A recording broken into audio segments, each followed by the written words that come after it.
start next problem of cost sheet, that is problem number 2. In last lecture we have to discuss about the problem number 1 and completed problem number 1. Hope आप सबको समझ में आ रहा है। As last lecture में मैंने आपको बताया था कि कॉस्टिंग में कॉस्ट शीट सबसे इंपॉर्टेंट टॉपिक है, इट इज अ बेसिक। अगर आपको कॉस्ट शीट समझ में आ गया तो कॉस्ट शीट का रिक्वायरमेंट आगे के टॉपिक में भी है। सो प्लीज आज हम लोग प्रॉब्लम नंबर 2 करेंगे एंड आप देखेंगे आपके स्क्रीन पे सामने आपका प्रॉब्लम नंबर 2 आएगा, देखेंगे। सो प्रॉब्लम नंबर 2 दिया है, from the following particulars prepare a cost sheet showing the component of total cost and profit for the year ended 31st of March 2009. Now table में देखेंगे particular rupees दिया हुआ है। सबसे पहले वहां पे दिया है stock of finish goods on 1 अप्रैल 2008, ये आपका ओपनिंग स्टॉक हो जाएगा। Stock of finish goods on 31st मार्च 2009, ये आपका क्लोजिंग स्टॉक हो जाएगा। Stock of raw material on 1 अप्रैल 2009, ये रॉ मटेरियल का क्या हो जाएगा, आपका ओपनिंग स्टॉक एंड उसी के नीचे रॉ मटेरियल का क्लोजिंग स्टॉक एंड उसके बाद आपका वर्क इन प्रोसेस का opening stock and work in process का क्लोजिंग स्टॉक दिया हुआ है।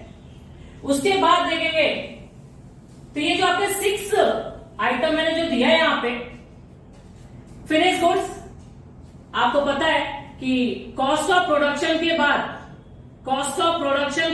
बाद आता है रॉ मटेरियल, स्टार्टिंग में नंबर 1 में आता है एंड वर्क इन प्रोसेस आपका ग्रॉस वर्क कॉस्ट के बाद आता है, वहां पे पुटअप करना है आपको। नेक्स्ट उसके बाद दिया है purchase of raw material. First में हम क्या करते हैं, ऐड करते हैं opening stock of raw material and purchases of raw material. Carriage inward that is expenses on purchase of raw material. So ये हम लोग क्या करेंगे, परचेज ऑफ रॉ मटेरियल में ऐड कर देंगे। वेजेस, डायरेक्ट वेजेस है आपका, सेकंड में आएगा आपका डायरेक्ट वेजेस में। Work manager salary, work manager कहां पे काम करता है, फैक्ट्री में, सो ये फैक्ट्री ओवरहेड्स। शोरूम रेंट है आपका, शोरूम किसके यूज में आता है, प्रोडक्ट को सेल करने के लिए, तो ये आपका शोरूम रेंट कहां पे जाएगा, सेलिंग एंड डिस्ट्रीब्यूशन में। फैक्ट्री एम्प्लॉइज सैलरी, तो फैक्ट्री एम्प्लॉय मतलब फैक्ट्री के एम्प्लॉय का है, फैक्ट्री से रिलेटेड एक्सपेंसेस है तो फैक्ट्री में आएगा। Factory rent and tax, factory के जितने भी एक्सपेंसेस रहेंगे फैक्ट्री से रिलेटेड वो सब कहां पे जाने वाले आपके फैक्ट्री ओवरहेड्स में। पावर एक्सपेंसेस, फैक्ट्री में जो बड़ी बड़ी मशीनरी होती है किससे चलता है, पावर से चलता है, तो ये भी आपका पावर एक्सपेंसेस की फैक्ट्री ओवरहेड्स है। अदर प्रोडक्शन एक्सपेंसेस, प्रोडक्शन का काम कहां पे होता है, फैक्ट्री में, तो ये फैक्ट्री से रिलेटेड एक्सपेंसेस है, फैक्ट्री ओवरहेड्स हो जाएगा। सेल्स फॉर द ईयर, ये हमारा आंसर है, लास्ट में दिया रहेगा सेल्स फॉर द ईयर। उसके बाद देखेंगे income tax, financial in nature होता है, प्रोडक्शन से इनकम टैक्स का कोई भी लेना देना नहीं है, तो आपका जो इनकम टैक्स है वो क्या हो जाएगा, इग्नोर। डिविडेंड रिसीव्ड, ये भी फाइनेंशियल इन नेचर है, ignore. After sale service expenses, after sale service का मतलब क्या होता है, जो सेल्स के बाद के एक्सपेंसेस होते हैं, प्रोडक्ट को सेल करने के बाद शॉपकीपर या बिजनेसमैन 1 ईयर की वारंटी गारंटी देते हैं, तो उसमें हमको इनकेस अगर कोई प्रॉब्लम हो गया तो प्रोडक्ट को रिपेयर करके देना पड़ता है, रिप्लेसमेंट करना पड़ता है। ये हमारा सेल्स से रिलेटेड एक्सपेंसेस है, तो कहां पे आएगा, सेलिंग एंड डिस्ट्रीब्यूशन में। Interest on debenture, financial in nature है, ignore. Transfer to sinking fund, financial in nature, ignore. Goodwill return of, ignore. Selling expenses sales से रिलेटेड है, कहां पे जाएगा, सेल्स एंड डिस्ट्रीब्यूशन ओवरहेड्स में जाएगा। जनरल एक्सपेंसेस हमारा ऑफिस से रिलेटेड है, सम जनरल एक्सपेंसेस हो गया, सन्ड्री एक्सपेंसेस हो गया, ये हमारा एडमिनिस्ट्रेटिव ओवरहेड्स है, तो एडमिनिस्ट्रेटिव ओवरहेड्स में जाएगा। प्लांट डेप्रिसिएशन, प्लांट और मशीनरी का यूज कहां पे किया जाता है, फैक्ट्री में, तो प्लांट का डेप्रिसिएशन कहां पे जाएगा, फैक्ट्री ओवरहेड्स। एंड नीचे देखेंगे तो आपको इंश्योरेंस दिया हुआ है, अंडरलाइन किया हुआ है, उसके नीचे 3 दिया है, office, sales and factory. Office insurance sales insurance, factory insurance. तो जिसका रिलेशन है उस हेडिंग में उसको क्या कर देंगे, transfer. Office insurance office and administrative overheads में जाएगा, सेल्स का सेलिंग एंड डिस्ट्रीब्यूशन में जाएगा, और फैक्ट्री का फैक्ट्री ओवरहेड में जाएगा।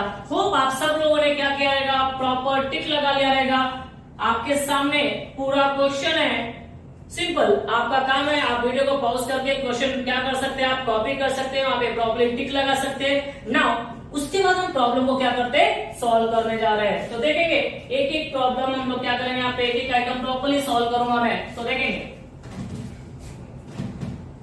फर्स्ट, सबसे पहले बेटा आपको दिया है, वहां पे देखेंगे opening stock of finish goods. Finish goods हमारा फर्स्ट में नहीं आता है, फर्स्ट में क्या आता है, रॉ मटेरियल। तो हमारा हेडिंग होता है फर्स्ट का raw material consumed.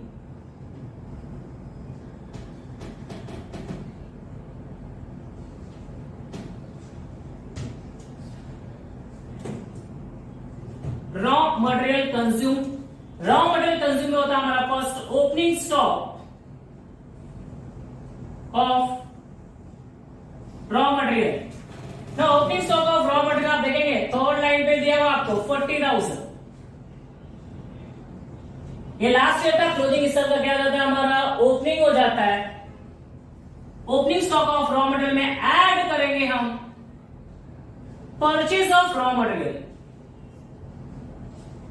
Purchase of raw material देखेंगे आप 6 आइटम के नीचे आपका परचेज ऑफ रॉ मटेरियल 4,75,000 दिया, तो लिखेंगे 4,75,000। नाउ उसके नीचे दिया कैरेज इनवर्ड। आपको बताया था कि carriage inward expenses on purchase of raw material, like carriage inward हो गया, फ्रेट इनवर्ड हो गया, ऑक्ट्रॉय हो गया, ये सब हम क्या करेंगे उसमें ऐड करेंगे। तो कैरेज इनवर्ड इसमें ऐड कर देंगे हम लोग, add carriage inward, and carriage inward का अमाउंट देखेंगे 12,500। 12,500 opening stock of raw material, add purchases of raw material, add expenses on purchase of raw material, less closing stock of raw material। तो less करने के पहले इसको हम total कर लेते हैं 507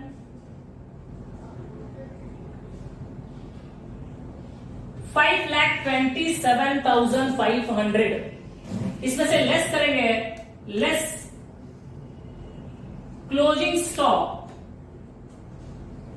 of raw material. So given है आपका, देखेंगे 4 पे closing stock of raw material 50,000। Now 50,000 minus कर देंगे तो आपका रॉ मटेरियल कंज्यूम्ड आपको मिल जाएगा, and that is 0,057,7,4 4,77,500। 4,77,500 will get raw material consumed. ये हमारा हो जाएगा रॉ मटेरियल कंज्यूम्ड। लिख देता हूं मैं,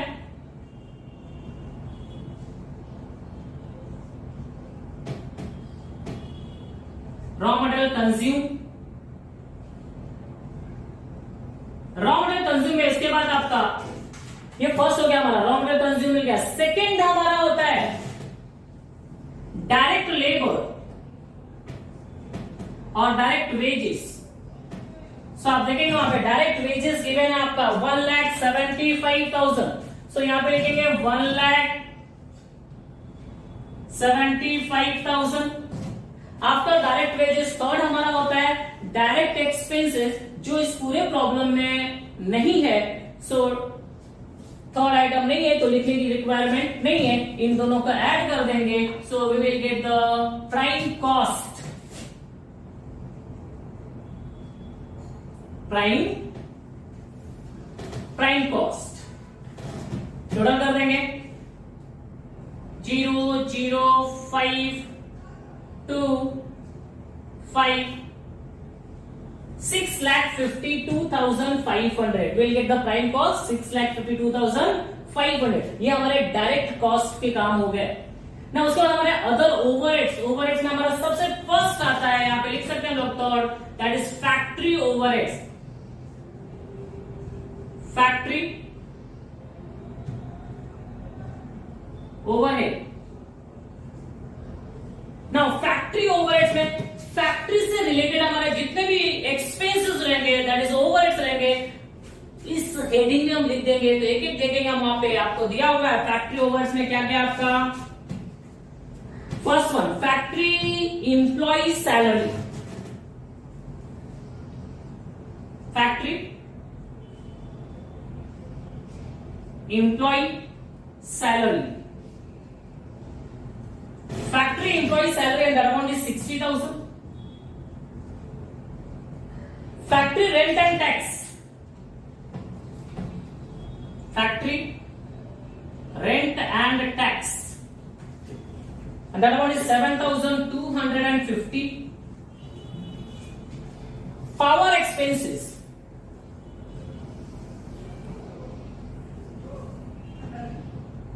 and power expenses का अमाउंट है आपका 9,500. Other production expenses,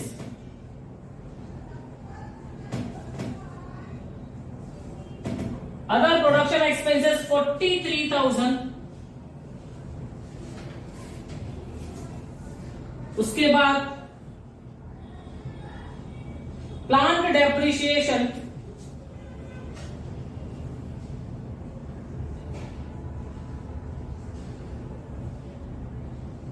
and plant depreciation का अमाउंट है आप देखेंगे 1,000. एंड लास्ट में factory insurance 920.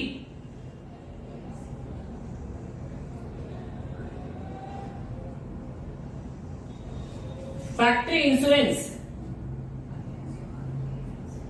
And that amount is 920. एक बार लिखने के बाद हम क्या करेंगे, चेक कर लेंगे कि कोई भी आइटम, कोई भी अकाउंट छूटना नहीं चाहिए हमारा. सो देख लेंगे यहाँ पे हम लोग चेक करेंगे. वर्क मैनेजर सैलरी हो गया हमारा, फैक्ट्री हो गया आपका, फैक्ट्री रेंट एंड टैक्स हो गया आपका, वर्क मैनेजर सैलरी.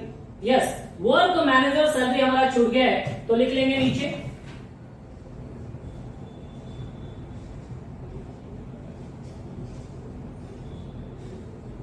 और इसीलिए हमको क्या करना है, चेक करना है, बिकॉज एक छूट गया तो हमारा पूरा रॉन्ग हो सकता है, कटपुट करना पड़ेगा. तो वर्क मैनेजर सैलरी 30,000 सबसे ऊपर था, वही छूट गया. वर्क मैनेजर सैलरी के बाद आपका फैक्ट्री एम्प्लॉय सैलरी, आपका फैक्ट्री रेंट एंड टैक्स हो गया, आपका power expenses, other production expenses, and उसके बाद आपका प्लांट डेप्रिसिएशन हो गया, इंश्योरेंस. करेक्ट है ना. उसके बाद टोटल करेंगे इसको हम लोग.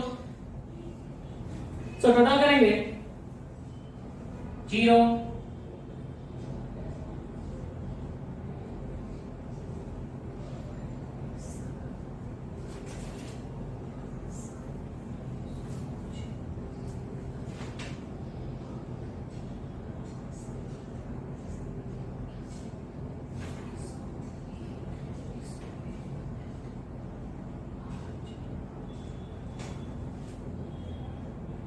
1,51,670. एक बार बस चेक करते हैं, आप भी चेक करेंगे. 0, 5 plus 2 7, 2 5 7 plus 9 16 को 6 कैरी आएगा 1, 1 plus 7 8, 8 and 9 17, 20, 21, 21 को 1 कैरी आएगा 2, 2 plus 6 8, 4 12 and 3 15, 1,51,670. नाउ ये ऐड कर देंगे हम लोग 6,52,500, दैट इज प्राइम कॉस्ट में फैक्ट्री ओवरहेड्स को ऐड कर देंगे तो आपका आएगा 0, 7, 5 and 6 11 कैरी आएगा 1, 3 1 4 5 5 10 10 को 0 क्या रहेगा 1 7 1 8. चेक कर सकते हैं हम लोग. 6,52,500 प्लस कर देंगे 1,51,670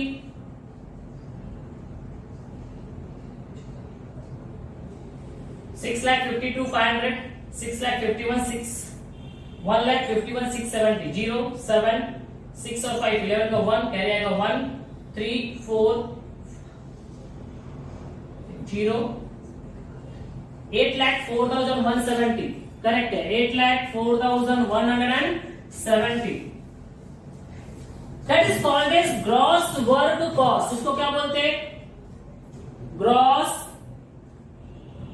वर्क कॉस्ट हो गया ना। लास्ट प्रॉब्लम में वर्किंग प्रोसेस नहीं था, सो इसके बाद हमने directly office and administrative overheads add किया था, बट यहाँ पे इस प्रॉब्लम में आप देखेंगे सबसे पहले ऊपर आपको वर्किंग प्रोसेस गिवन है, तो इसके बाद मैंने बताया था ग्रॉस वर्क कॉस्ट के बाद वर्किंग प्रोसेस को क्या करेंगे? Add stock of WIP work in process, and work in process का आपका ओपनिंग स्टॉक है 15,000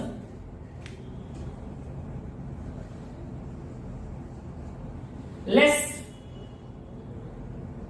closing stock of WIP that is 10,000। यहां पे ओपनिंग नहीं लिखा मैंने, opening stock of WIP less closing stock of WIP। Opening stock 15,000 closing stock 10,000 minus करेंगे आएगा आपका 5,000, ऐड कर देंगे आएगा 8,09,170 and we'll get the net work cost, net work cost ना। उसके बाद जैसे हमारा नेटवर्क कॉस्ट मिलेगा, अब इसके नीचे थोड़ा सा जगह है बट उसको रिक्वायरमेंट नहीं इसको यूज करने का। आपके नोटबुक में भी अगर पूरा हमारा हेडिंग होता है, आधा अधूरा करने से अच्छा पूरा हेडिंग हो तो ठीक है, अदरवाइज इसको हम लोग क्या करेंगे यहाँ पे ट्रांसफर कर देंगे।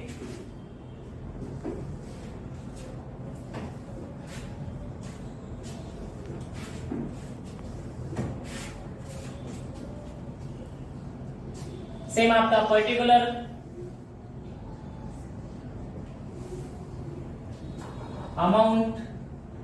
amount that is rupees।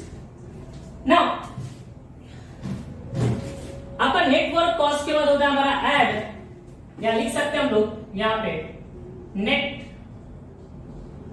Work cost, and network cost आता है 8,09,170 8,09,170 ऐड करेंगे इसमें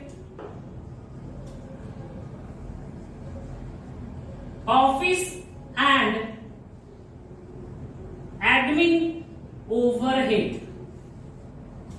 office and admin overheads that is office से रिलेटेड हमारे जितने भी ओवरहेड्स रहेंगे वो क्या करेंगे हम लोग यहाँ पे ट्रांसफर कर देंगे। सो देखेंगे यहाँ पे ऑफिस से रिलेटेड कौन कौन से हमारे यहाँ पे ओवरहेड्स या एक्सपेंसेस है, that is general expenses,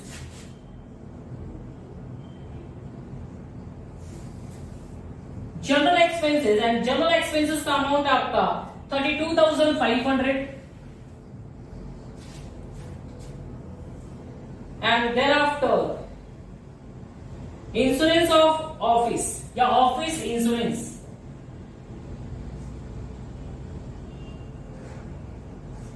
and office insurance आपका दैट इज 300 रुपीज ओनली।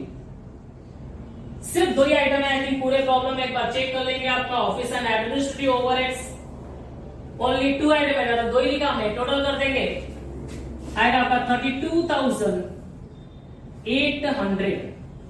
ना 32,800 को हम लोग क्या कर देंगे आपके नेट वर्क कॉस्ट में क्या कर देंगे ऐड कर देंगे। So will get the 0 7 9 11 4 and 8 8,41,970 after adding office and administrative overheads. हमको मिलता है कॉस्ट ऑफ प्रोडक्शन, बताया था आपको cost of cost of production. Now after getting cost of production, finish goods का कंसेप्ट आपको मैंने बताया था, दैट इज ये आपका थर्ड फोर्थ आपका ये. Now opening stock of finished goods, opening stock of finished goods add कर देंगे इसमें. आप देखेंगे यहाँ पे opening stock of finished goods दिया है, मैं यहां पे लिख सकता हूं 6000 ऐड होगा ये आपका.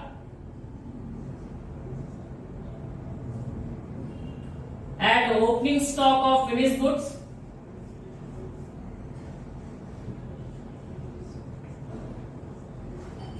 Finished goods less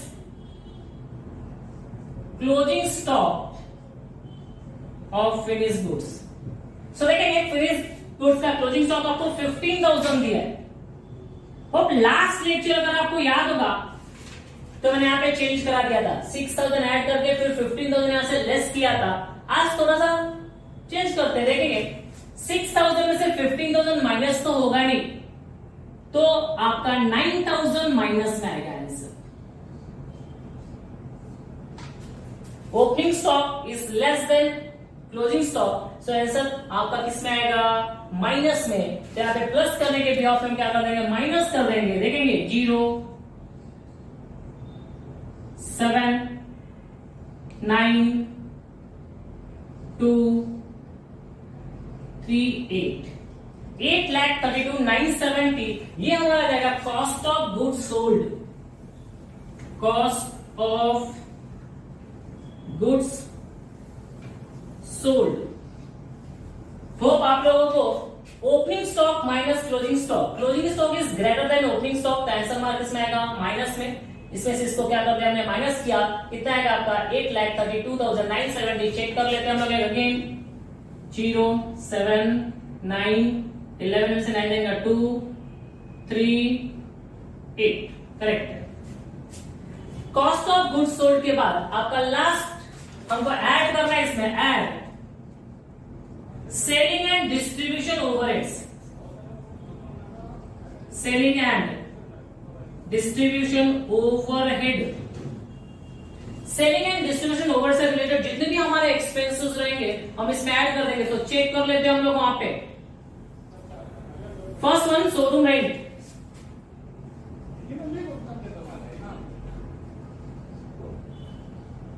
showroom rent and showroom rent आपका 2000 गिवन है.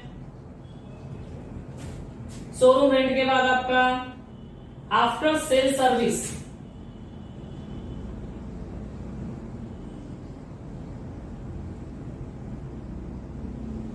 expenses, that is 4,000. After sales service expenses 4,000 and then after selling expenses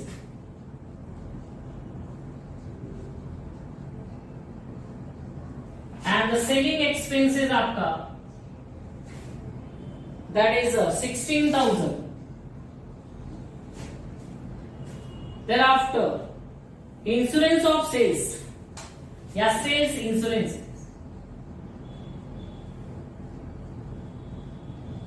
and sales insurance आपको गिवन है 720.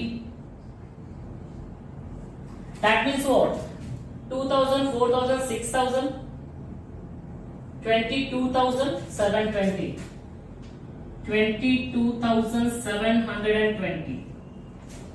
सो कॉस्ट ऑफ गुड्स सोल्ड में सेलिंग एक्सपेंसेस ऐड कर देंगे. 7 to 9 9 and 7 16 कैरिएगा 1 3 and 2 5 3 and 2 5 and 8. That is 8,32,970 plus 22,720. Check कर लेंगे हम लोग. 8,32,970 plus 22,720 096,558 करेक्ट है.